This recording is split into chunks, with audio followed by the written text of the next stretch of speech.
Good afternoon, dear students. In the series of lectures in theory of computation, today I am going to discuss very important topic, that is introduction to push-down automata. Although we have studied about finite automata, but finite automata fails where we have a language like a की power n and b की power n, where n is greater than or equals to 1. मेरा कहने का मतलब ये है कि finite automata जहां पे कंपैरिजन होता था दो लैंग्वेजेस के बीच में या दो इनपुट्स के बीच में या दो स्ट्रिंग्स के बीच में, वहां पे वो फेल हो जाता था. तो उस कमी को दूर करने के लिए हमारे पास एक एडवांस मॉडल आया, और उस एडवांस मॉडल का नाम क्या था? फाइनाइट ऑटोमेटा प्लस में अगर मैं कोई मेमोरी एड ऑन कर दूं तो वो पुश डाउन ऑटोमेटा में कन्वर्ट हो जाती थी. राइट, ध्यान रखिएगा, अगर फाइनाइट ऑटोमेटा में अगर मैं स्टैक ऐड कर दूं, that is extra memory that converted into the push down automata. Right, अब हमारे इस मेमोरी को ऐड करने के लिए आप पूछ सकते हैं कि sir why we are adding stack, हमने स्टैक ही क्यों ऐड किया? There are so many data structures like queue है, ट्री है, लेकिन मैंने स्टैक को ही क्यों ऐड किया? There are certain advantages to adding the stack on the finite automata, इसलिए मैंने स्टैक को ऐड किया है. मैं अभी इसके बारे में डिस्कस करूंगा आपसे. पहले जैसे कि हम हमेशा करते थे, सभी के सभी मॉडल्स के लिए हमने सबसे पहले टपल्स का डिस्कशन किया है. जैसे कि हमने फाइनाइट ऑटोमेटा में डिस्कस किया था, वहां पे कितने टपल थे? वहां पे 5 टपल थे. यहाँ पे 2 टपल्स बढ़ गए हैं, that is Q, sigma, delta, Q naught, Z naught, phi, F, this is F and this is tau. तो यहाँ पे 2 टपल्स बढ़ गए हैं. वो कौन से टपल्स हैं? मैं जल्दी से इनको एक्सप्लेन करता हूँ. देखिए यहाँ पे Q finite set of states, ये हमारा टपल वही है जो हमारे फाइनाइट ऑटोमेटा के अंदर था. सिग्मा क्या है? Finite set of input alphabet, it is as usual, जैसा कि ये पहले था. ये भी हमारा फाइनाइट ऑटोमेटा में हमने इसे इंट्रोड्यूस किया था आपसे. डेल्टा ट्रांजिशन फंक्शन क्या है? अभी मैं इसका डिस्कशन करूंगा, just wait for a minute. Q0 initial state, ये हमारा कहाँ था? ये हमारा फाइनाइट ऑटोमेटा में था. ये सिमिलर है यहाँ पे भी. Z0, अब मैं इसके बारे में डिस्कशन करूंगा. What is Z0? हमने यहाँ पे स्टैक डेटा स्ट्रक्चर को यूज किया है. स्टैक डेटा स्ट्रक्चर को यूज करने से क्या बेनिफिट्स हैं, थोड़ा सा मैंने इसके बारे में बात कर लूं. और जो Z क्या है? Z देखिए, Z0 के बारे में लिखा हुआ है bottom of the stack. Bottom of the stack का मतलब एक ऐसा अल्फाबेट जो स्टैक में बॉटम में पड़ा हुआ है. अब ये क्यों पड़ा हुआ है, क्या रीजन है इसके रखे जाने के पहले? इसमें मतलब मकसद क्या है अपना?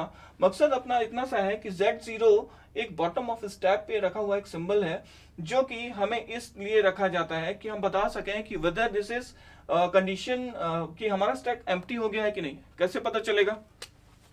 देखिए यहाँ पे डेटा स्ट्रक्चर्स में हम किस कंसेप्ट पे काम करते हैं? Last in first out. जो सबसे बाद में एंटर हुआ है वो सबसे पहले बाहर निकलेगा. राइट, दूसरी चीज ये है इस डेटा स्ट्रक्चर की, ये जीरो एड्रेस डेटा स्ट्रक्चर है स्टैक, इसलिए हम इसको इस particular push down automata model में यूज करते हैं.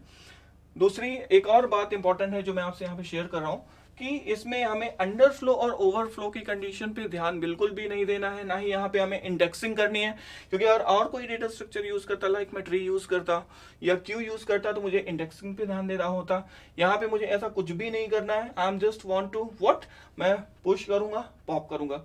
ओवरफ्लो, आप सर बोल सकते हैं कि सर ओवरफ्लो की कंडीशन कैसे चेक करेंगे? तो ओवरफ्लो की कंडीशन को चेक करने के लिए what we have to do, हमें क्या करना है? हमें जस्ट ये मान के चलना है कि हमारे पास जो मेमोरी है वो इनफाइनाइट है. हमारा स्टैक कभी भी खाली होने वाला या भरने वाला नहीं है. राइट, खाली होने की कंडीशन को चेक करने के लिए सिंपली मुझे क्या करना है कि जैसे ही Z0 मिल जाएगा, मुझे पता चल जाएगा स्टैक हमारा पूरी तरीके से एम्प्टी हो चुका है, इसलिए मैंने Z0 को रखा हुआ है. अभी आपको समझ में आ गया होगा कि Z0 को रखने के पीछे का मकसद क्या था. राइट, अब देखिए F set of final states, जैसा कि हमारे फाइनाइट ऑटोमेटा में था वैसा यहाँ पे भी है. Now come to this particular symbol stack alphabet. Stack alphabet क्या है? स्टैक अल्फाबेट सिंपली मैं यहाँ पे आपको एक्सप्लेन करता हूँ. हमारा ये टेप है और इस टेप में जो भी अल्फाबेट, लाइक यहाँ पे मैं ऐसे नहीं समझाता, इसको ऐसे यहीं पे समझा देता हूँ. देखिएगा, यहाँ पे ये हमारा स्टैक है और इस स्टैक में मैं कोई भी अल्फाबेट इनपुट करूं दैट इज कॉल्ड, जैसे मैं पुश करा या पॉप किया, Z0 भी एक सबसेट है स्टैक अल्फाबेट का, राइट।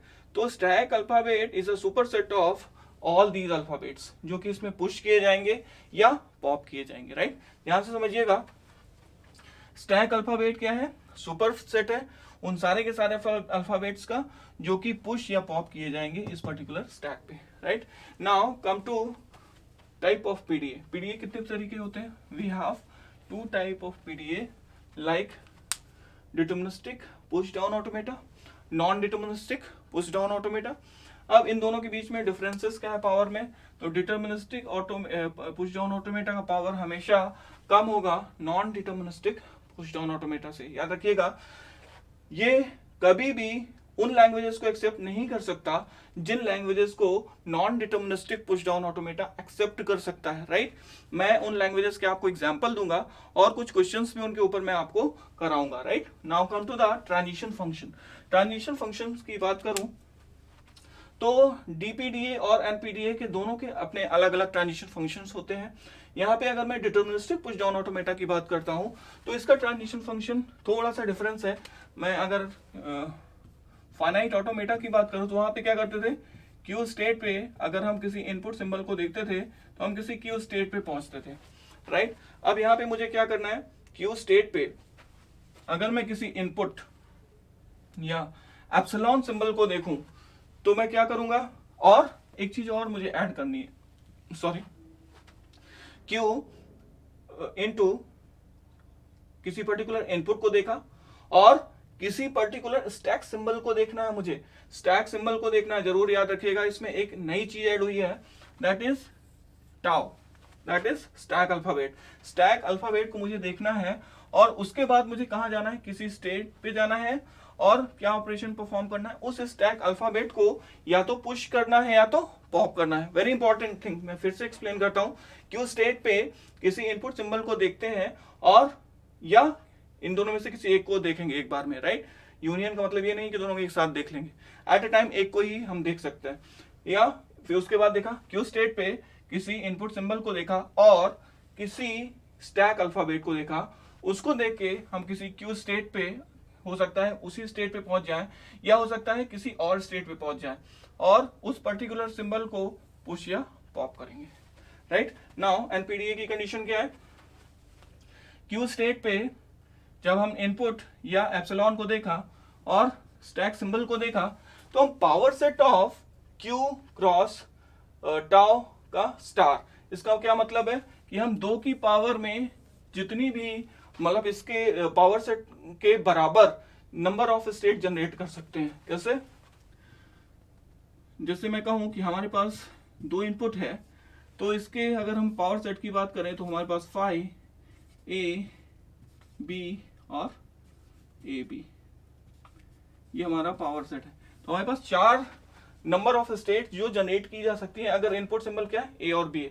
उसी तरीके से अगर ये 3 हो जाता तो हम कितने पावर सेट जनरेट कर पाते, 8। तो इस तरीके से ये 2 के पावर में बढ़ता जाता है। ये हमने NFA में भी बात किया था, वहां पे भी पावर सेट में बढ़ता है, यहाँ पे भी पावर सेट में इंक्रीज होती है चीजें, राइट।